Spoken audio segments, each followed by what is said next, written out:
Boyfriend's sister demanded I dye my hair for her wedding, then excluded me from dinner, and my partner stood by me. My boyfriend and I have been together for about a year now, and I'd say things between me and his family have generally been on decent terms. They're pretty traditional, while I'm much more alternative, but they've always accepted their son's choices and have been polite to me. At least, that was the case, until his sister got engaged last fall. I had met his sister a few times by then, and our interactions had been polite, if a bit formal. So when she told me I was invited to the wedding, I thought it was a sweet gesture. Little did I know what kind of madness that simple invitation would unleash. Without warning, her fiancé cornered my boyfriend and asked him to be a groomsman. My boyfriend, a gentle soul with pretty bad anxiety, didn't give a straight answer in the moment, but later confessed to me how much he wanted to just attend the wedding as a guest, not as a participant. I completely understood. These big, attention-heavy events are his personal nightmare. When he finally told his sister he was declining her request, she absolutely refused to accept it.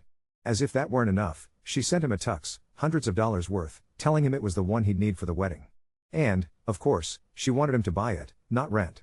He held his ground, and then things got really ugly. She brought their parents into it, and when they confronted him, they immediately blamed me for his decision. As if I had the power, or desire, to control where he stands and what he does at his sister's wedding. He defended me and told them, once again, an unwavering no. Things stayed quiet for a while. Then, a few weeks later, she told my boyfriend there wouldn't be a dinner plate for me at the wedding. The wedding was still over 8 months away, so it wasn't like they were pressed for room or time. I honestly just felt unwelcome at this point. She claimed that I was still invited, but that they just couldn't accommodate an extra person. It was so transparent, it almost made me laugh. I started wondering if I should even bother keeping the date on my calendar. Just when I thought things couldn't get more ridiculous, she messaged my boyfriend again, this time with a message for me. Apparently, I'd now need to dye my hair and there would be a strict dress code for all guests. The colors? Burnt orange or green. And my hair? It would have to be dyed black, no exceptions. Anyone who's ever dyed their hair will understand how hard black is to remove, so demanding that someone dye over their natural color for a single event is absolutely wild.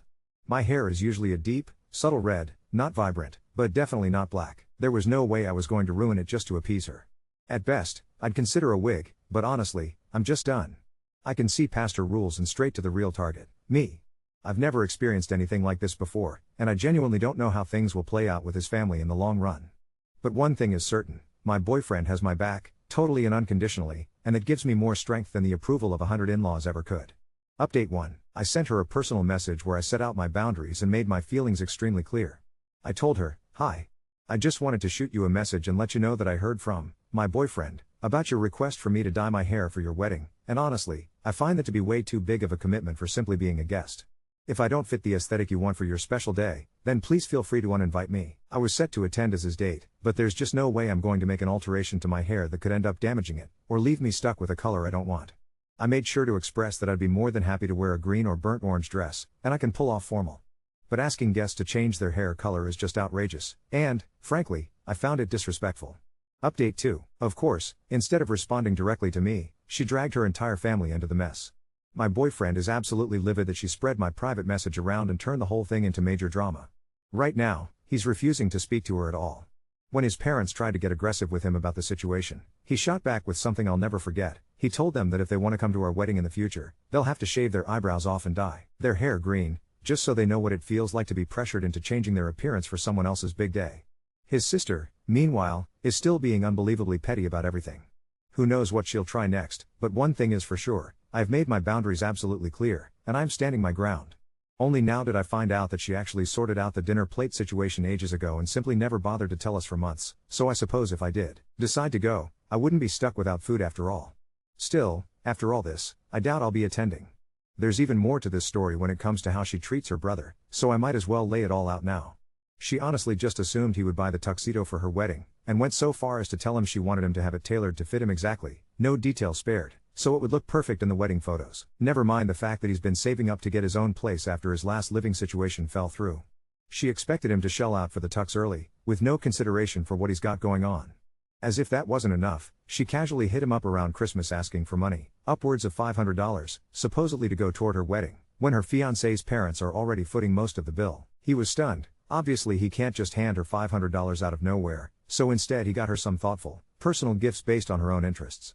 She barely even tried to hide her disappointment, despite the fact that all he got in return from her was the exact same shirt she gave him 2 years in a row. I wish I was joking, but that's the reality. Update 3.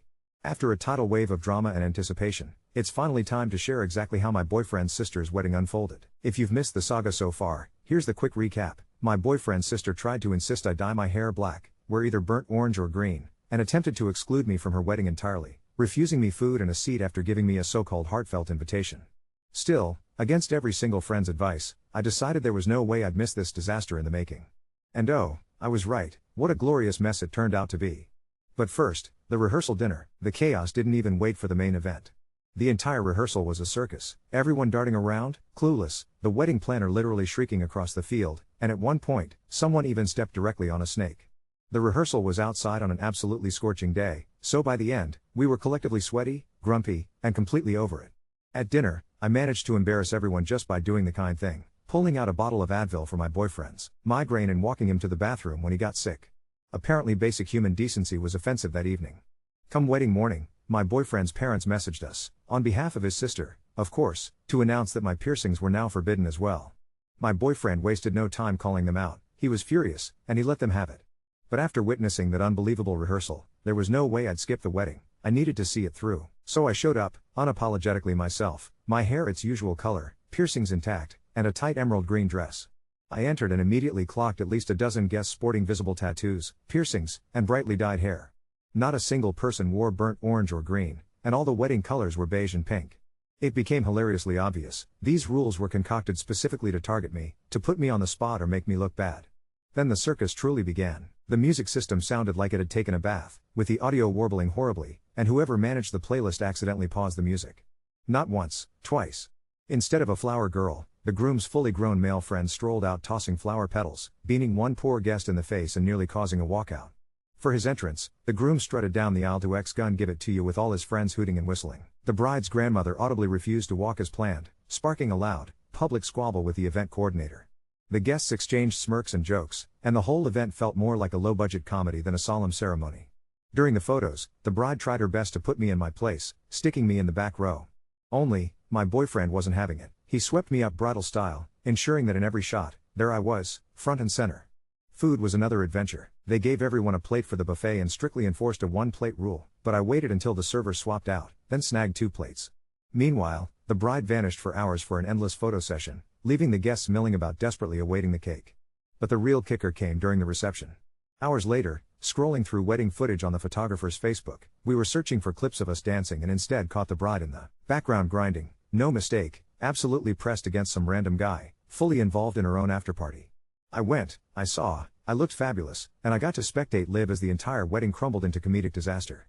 I wouldn't have missed it for the world. Update 4. The fallout started before the brunch mimosas even hit the table.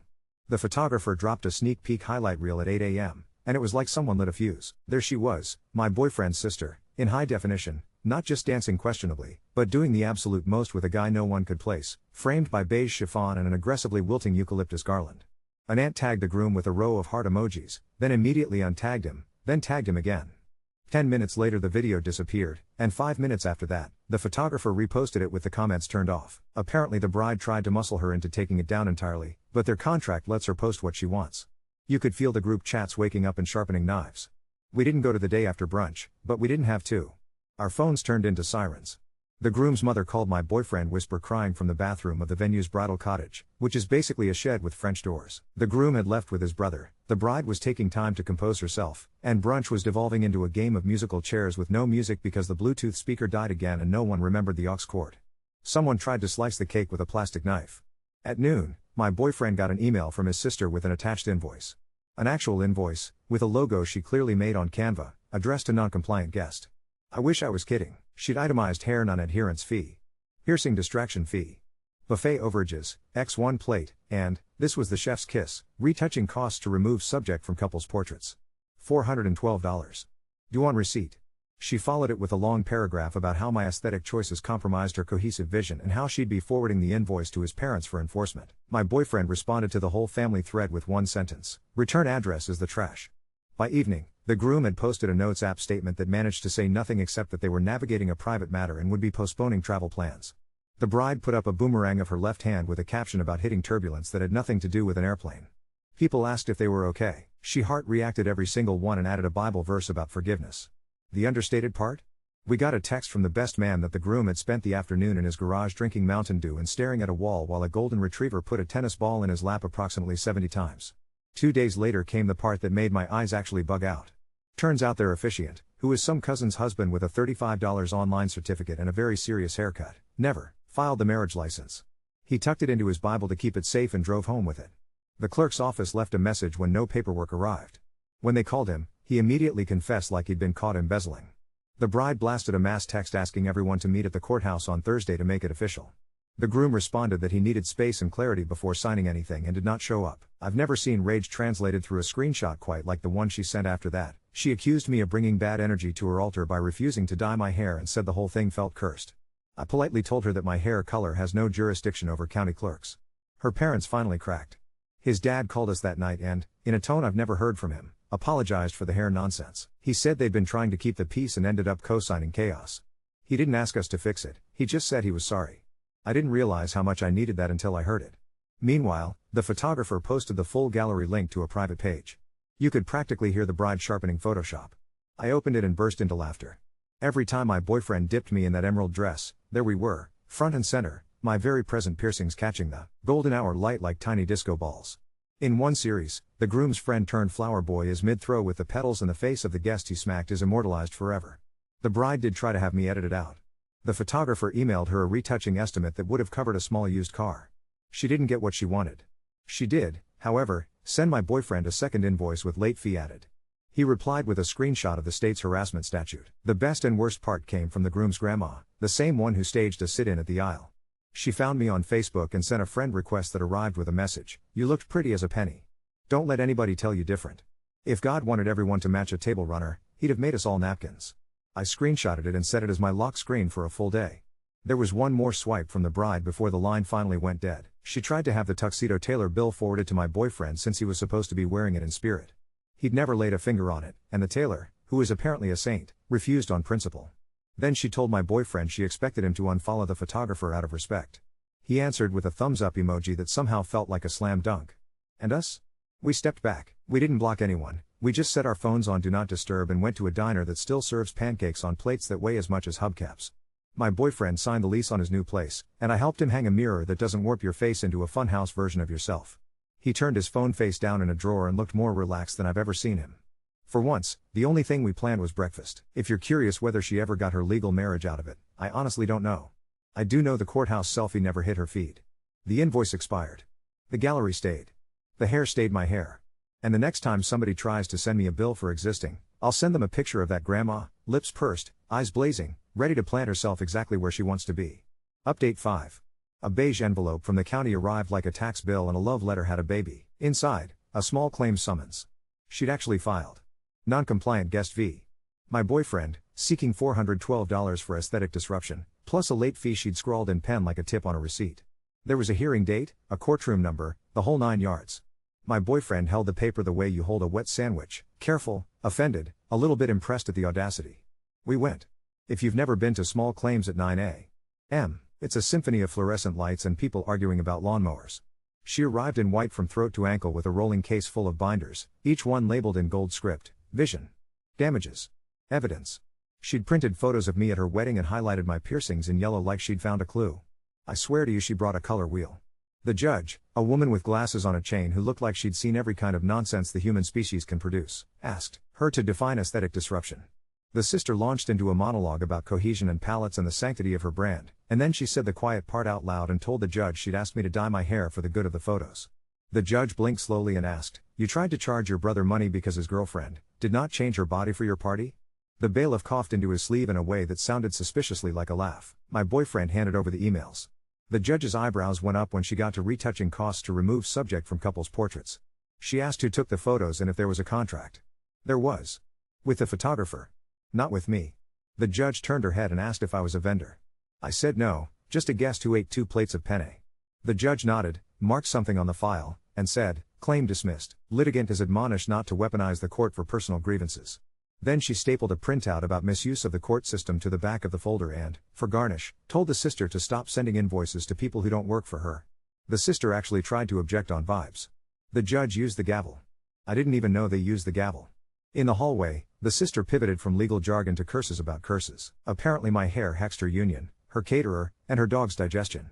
She was halfway through telling me how the county clerk had a personal vendetta when the officiant shuffled past, holding the license in a manila envelope like contraband. He looked like he was going to confess whether anyone asked him to or not, and told the sister, quietly, but audibly enough for God and the vending machine to hear, that the filing window had closed. The license had expired. It would need to be redone. She went silent in the way volcanoes do before they obliterate a town. Here's where everything did the slow slide off the plate. That afternoon, the groom texted my boyfriend and asked if they could meet. We picked a coffee shop with bad chairs and good muffins.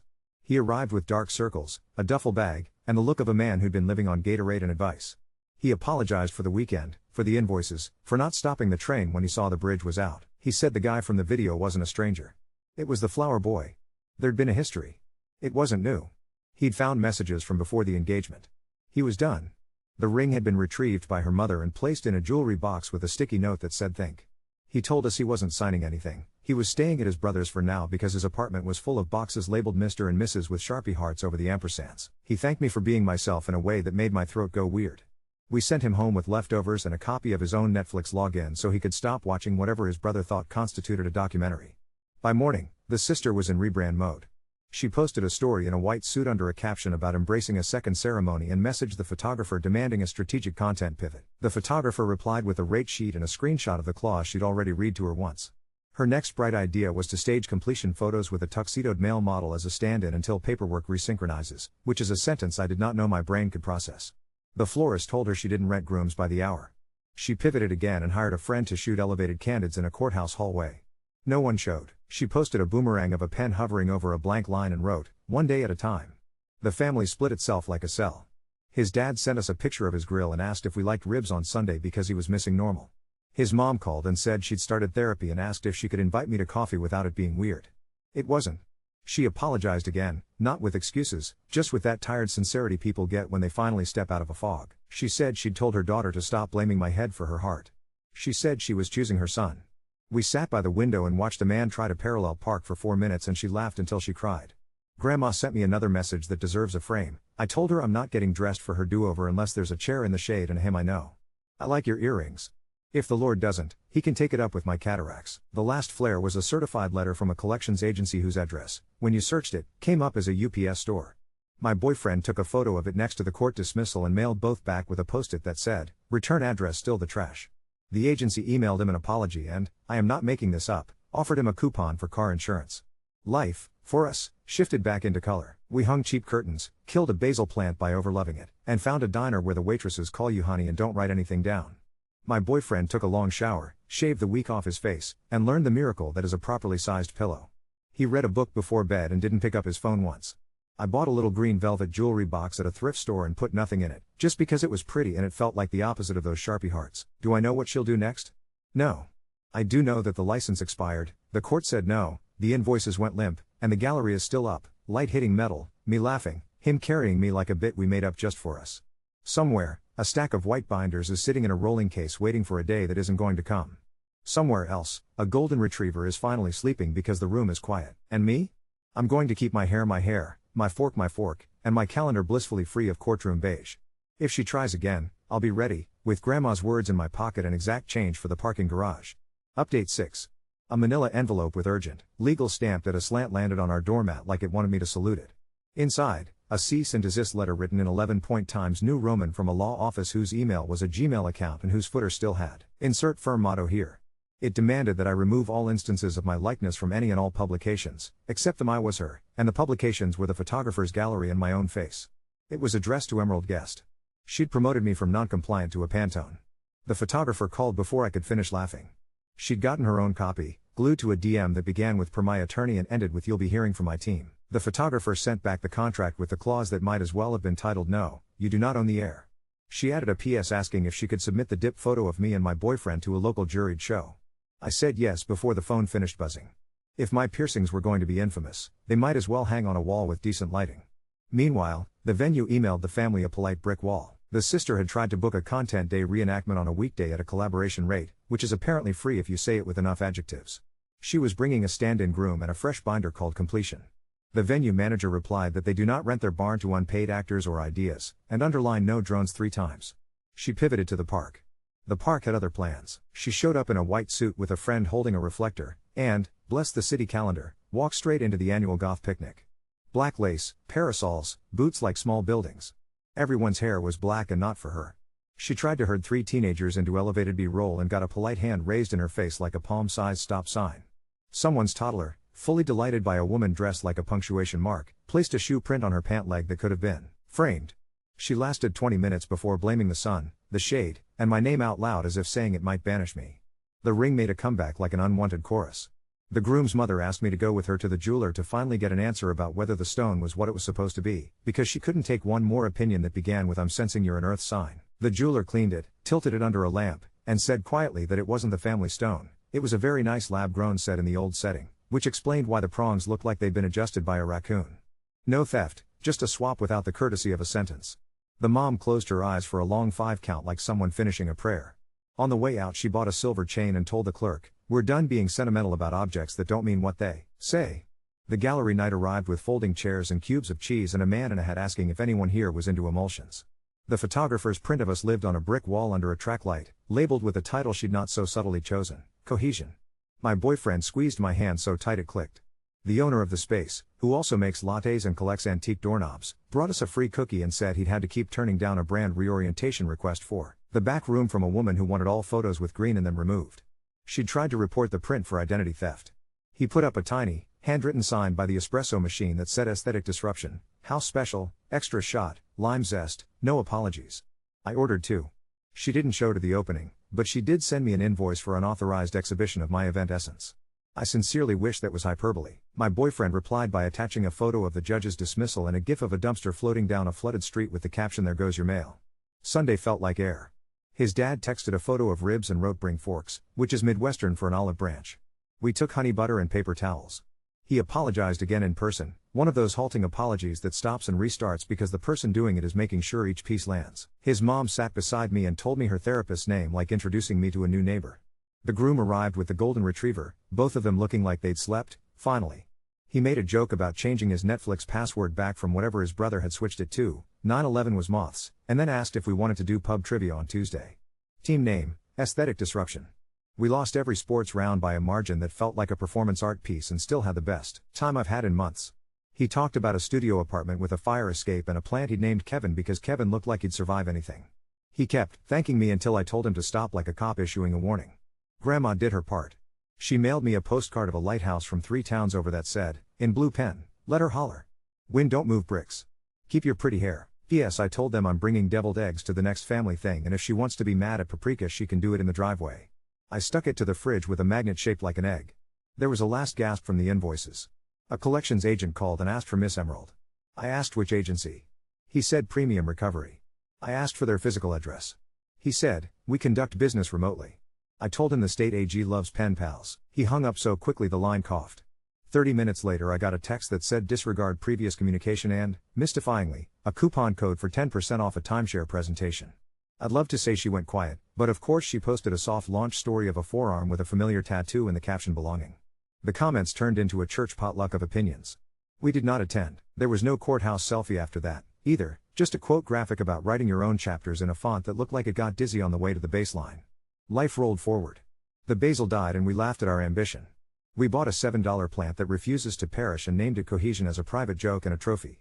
My boyfriend put his anxiety on the couch, looked it in the face, and booked his own therapy appointment without my suggestion. He started calling his sister my sister again in sentences that don't end in a sigh.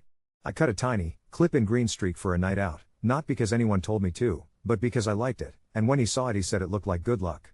We came home and found the gallery had posted the winners. The dip photo didn't take first. It took people's choice. The caption read, "Sometimes the story isn't the one you're writing. I'm not changing my number.